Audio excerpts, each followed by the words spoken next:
Akkam jirtu dhaggeeffattoota keenya deebinee dhufnee jirra. Har'a mata dureen keenya Gaadaafii fi Liibiyaa jedha. Mata duree kana jalatti waan sadi gurguddaa kan laalludha. Jalqaba irratti seenaa gabaabaa Gaadaafii ni laalla. Lammaffaa irratti immoo yeroo hooggansa Gaadaafii Liibiyaan maal fakkaatti kan jedhu ni laalla. Sadaffaa irratti immoo Ameerikaan Gaadaafii aangoo irraa buusuuf maaliif akka isinitti xiyyeeffatte irraa ni dubbanna jechuudha. Wantoonni sadan irraa dubbannu kun barnoota guddaa isinii kenna jedhee waan yaaduu fi kanaaf hundi keessan haga dhumatti dhageeffadhaa, subscribe, share, like gochuu immoo hin dagatinaa isiniin jedha jechuudha. Yookaanuu Muhammad Gaadaafii hoogganaa guddaa Liibiyaati. Hoogganaa hoggaa 42 Liibiyaa bulcheedha jechuudha. Kana jechuun bara 1969 amma bara 2011tti akka lakkoofsa Awurooppaatti biyya Liibiyaa bulchaa ture jechuudha. Haga bara kanaatitti biyya Liibiyaa bulchaa ture. Kana qofaa miti. Gara barnootatti illee gaafa laallu Muhammad Gaadaafii barataa cimaa talent student kan jennuun ture jechuudha. Yuunivarsiitii Liibiyaa irraa kan eebbifamedha bara 1960. Akkasumas itti dabaree bara 1965tti akkaadaamii waraanaa Liibiyaa irraa kan eebbifamedha koloneelaa jechuudha. Bara 1969tti gara aangootti dhufe.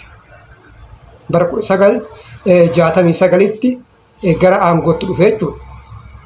Kana qofaa miti bara 2009 fi bara 2010 immoo chairmaanii Afrikaa Union ta'ee hojjetaa ture jechuudha. Chairmaanii Afrikaan Union ta'ee hojjetaa ture jechuudha.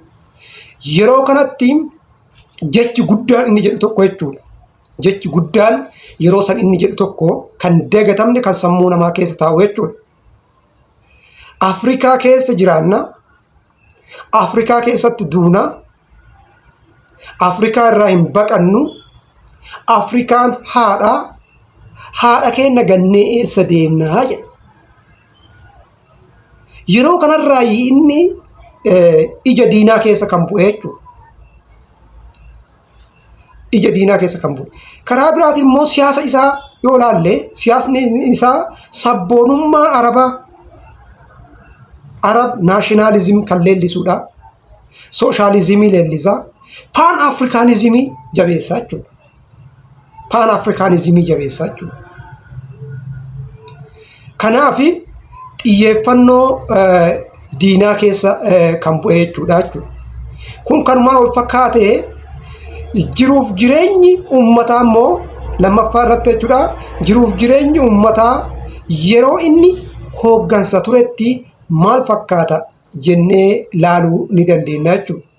Yaadannoo gabaabaa waan qabadheef yeroo tokko jidduudhaan gadi waan laaluu fi dhiifama isin gaafadha jechuudha. Jalqaba irratti waan inni godhe keessaa jechuudha. Ibsaan biyya san keessattuu ibsaan jechuudha. Kaffaltii tokko malee itti fayyadama. Lammiin biyya sanii kamuyyuu ibsaadhaaf kaffaltiin yookaan immoo baasiin inni baasu tokkollee hin jiru jechuudha. Ibsaan bilisaa jechuudha. Sirriitti na xiyyeeffadhaa jechuudha. Duraan immoo akka yookaan immoo haati takka yookaan deettu taate doolaara Ameerikaa 5,000 kennamaaf jechuudha. Kana immoo qabadhaa sammuutti gara biyya keenyaa kanallee asuma deebi'aasuuf malaalaa deema. Doolaara 5,000. Afrikaa keessatti bar kun kasin himu. Awurooppaa yookaan Ameerikaa miti jechuudha. Kasin himaa jiru Afrikaa keessatti yeroo kana godhame jechuudha. Kan biraa immoo baankiin lammiiwwan isaa Liibiyaatiif mallaqa yoo liqeessu dhala malee liqeessa jechuudha. Waanuma liqeeffatan san deebisan malee dhala itti dabalanii wanni isaan deebisan tokko hin jiru jechuudha. Gara afaffaatti yoo ce'an immoo namni tokko gaa'ila haarawaa yoo geggeesse Liibiyaa keessatti namni tokko gaa'ila haaraa jechuudha. yoo kan geggeessu ta'e doolaara 60,000tu kennamaaf jechuudha. Maal gochuudha? Namni kun cidha isaa ittiin geggeeffata, jireenya isaallee ittiin jiraachuu danda'a jechuudha. Doolaara 60,000. Waan isinitti kun Ameerikaa yookaan Awurooppaa isinitti fakkaatin. Ameerikaa fi Awurooppaa keessatti iyyuu wanti akkasii yoo jiraatan warri keessa jiraatan beekuu dandeessu jechuudha. Kan biraa immoo lammiin biyyattii kamuyyuu yaala bilisaan argata jechuudha. Yookaan immoo qorichaaf yookaan immoo yaalaaf baasin lammiin biyyattii baasu tokkollee hin jiru jechuudha. Liibiyaa har'aa, Liibiyaa kaleessa immoo wal bira qabuu hin dagatinaa jechuudha. Kan biraa immoo ittiin dubbisuu lammiilee yeroo Gaadaafin gara aangootti dhufu parsantii 25 ka ture gara parsantii 83 ol guddate jechuudha. Kanaaf jechuun maal jechuudha? Qulqullina barnootaa irratti illee cimee baay'isee nama hojjetedha jechuudha. Namni tokko biyya keessatti jechuudha yaalamee yaalli isaa gara biyya alaatti kan ajajamu yoo ta'e namicha kanaaf jechuudha akka ittiin yaalamuu fi doolaara Ameerikaa 2,300 oltu kennamaaf haala fayyaa ilaallamee jechuudha. Kan ta'e immoo jechuudha lammiin Liibiyaa tokko konkolaataa bitachuu yoo danda'e parsantii 50 ofii uf danda'a, parsantii 50 immoo mootummaatu danda'a jechuudha. Parsantii 50 ofii uf danda'a. Parsantii 50 immoo kan mootummaati jechuudha. Yeroo sanitti liqaa biyya alaa kamirraayyuu bilisa. Waan isin dhibu keessaa kaasnaa keessayyuu liqarraa bilisallee taatee kaasnaa keessayyuu doolaara biiliyoona 150 yeroo sanitti kan qabdu jechuudha. Kun liqarraa bilisa taatetu jechuudha. Kuufama doolaaraa hamma kana ta'e qabdu. Liibiyaa barate tokko jechuudha. Baratee eebbifamee hojii kan dhabu yoo taate taa'eetumaanuu jechuudha mindaan giddu galeessa ta'e kennamaaf. Lammummaa biyya sanii ta'eef sababuma barateef hojii kan dhabu yoo ta'e mindaa giddu galeessa nyaatee jiraata jechuudha. Kana jechuun maalinaa hojii dhabdummaan hin jiru jechuudha. Hojii yoo dhabee namni waan ittiin jiraatu qabaachuudha. Gatiin beenzilaa biyya Liibiyaa keessatti yeroo san meeqataa doolaara duwwaa qabxii 1.4 ture jechuudha.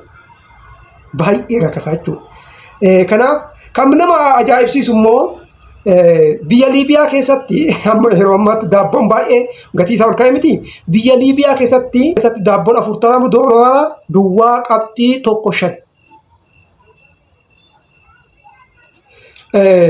Gammoojjii Liibiyaa bishaaniin waliin ga'uuf piroojeektii guddaa akka addunyaatti beekamu maan piroojeektii kan jedhu jechuudha. Akkuma addunyaattuu kan beekamtii qabu ijaaree Liibiyaa gammoojjii Liibiyaa san bishaan waliin ga'uudhaaf karoorfatee nama hojjetaa turedha jechuudha.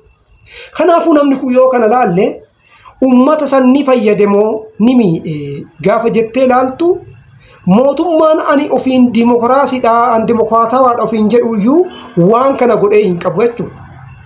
Waan akkanaa kana mootummaan dimokiraatawaadha ofiin jedhu jechuudha.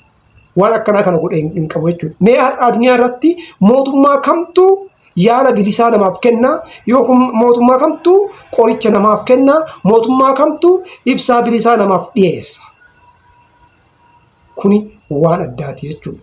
Kanaaf maal godha? Guddinni Liibiyaa yeroo dabalaa deemuu fi Liibiyaa yeroo of danda'aa deemtu Ameerikaan immoo waan guddina Afrikaa fi biyyoota Arabaa gonkumaa hin yaaddu. Amma waa'ee Ameerikaatti tarraa jechuudha. Ameerikaan yeroo hundaa guddina biyyoota Arabaa fi guddina biyyoota Afrikaa kana hin barbaaddu. Maaliif jennaan biddeenni ishii leematiin ishiin irraa nyaattu eessa jira? Afrikaa fi biyyoota Arabaa kana keessa jira jechuudha. Gaafa biyyoonni Arabaa kana humna godhatanii of danda'anii biddeenni leematii isii kun waan irraa xiqqaatuuf buddeena nyaattu kana waan dhabduu fi dirqama biyyoota jabaatan biyyoota of danda'uuf deeman maal gochuu qabdi? Rukutuu qabdi jechuudha. Rukutuudhaaf immoo hooggantoota isii jala ergaman malee hooggantoota jabaa biyya guddisa maal kooti hin dhoofti jechuudha. Kuni siyaasa Ameerikaati jechuudha. Kanaaf maal inni wanni Ameerikaa dallansiise keessaa tokko tokkoffaa jalatti biyyi Liibiyaa jedhamtu guddachuu fi tasgabbiidhaan sadarkaa olaanaarraa argachuu fi guddataa deemuusiiti. Lammaffaa irratti immoo Gaadaafiin akkuma dhufeeni militarii beezii Ingiliiz jechuudha yookaan UK fi Ameerikaa Liibiyaa keessaa baase. Jiwishotaa fi Ixaaliyaanota biyya keessaa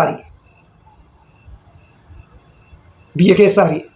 Lammaffaa immoo faallaa isaanii jechuudha sooshaalizimii waan jabeessuuf sabboonummaa Arabaa ka Ameerikaan hin jaalanne san immoo waan leellisuuf Islaamummaa biyya keessatti immoo ni guddisuu waan kana leellisuuf Ameerikaa galgalaa ganama kun maal isii orgee taa'aa ka'ii isii dhoowwe jechuudha. Kanaaf Ameerikaan maal gootee karaa harka lafaa jalaatiin garee biraa ijaartee garee Gaadaafii mormu eenyu keessa ijaartee Liibiyaa keessatti ijaarte jechuudha. Gareen Gaadaafii mormu kun yeroo jeequmsa adda addaa hiriira adda addaa agarsiisutti Gaadaafiin tarkaanfii gaafa fudhatu maal jettee Gaadaafiin uummata siviilii uummata nagayaa fixaa jira jettee UN keessa harka naqattee UN neetoo jechuudha. Neetoo akka ajajee neetoon keessa seenee garee san deeggaru goosisee bara 2011tti Gaadaafii aangoo irraa akka bu'u ta'e jechuudha. Akka du'ullee ta'e jechuudha. Kanaaf ergasii as immoo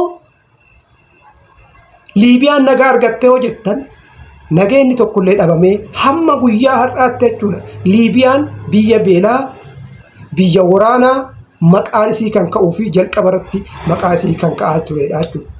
Kanaaf yeroo kamuyyuu Ameerikaan Afrikaa jabduu hin barbaadu. Kuni waan beekamuu qabudha jechuudha. Kanaaf subscribe, share, like, comment gochuu hin dagatinaa.